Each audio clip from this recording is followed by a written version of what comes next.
على دخول السيدة زينب عليها السلام إلى قصر يزيد، إذ تراه مبتسما فرحا على ما جرى عليهم من ألم ومصائب، فتقول له: لا تفرح بحال الزود هو،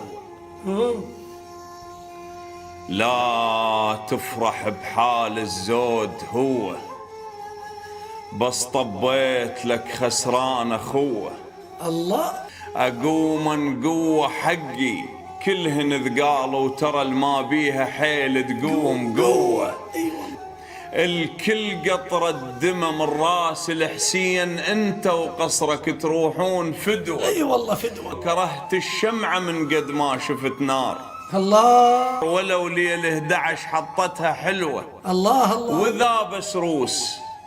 وذا بس روس طبوا للقصر روس. اي والله. وادم ما تعرف تعيش جوه. الله الله. شنو حزام الظهر يتعوض اليوم على شاتنا ما لاقينا لقوة. الله.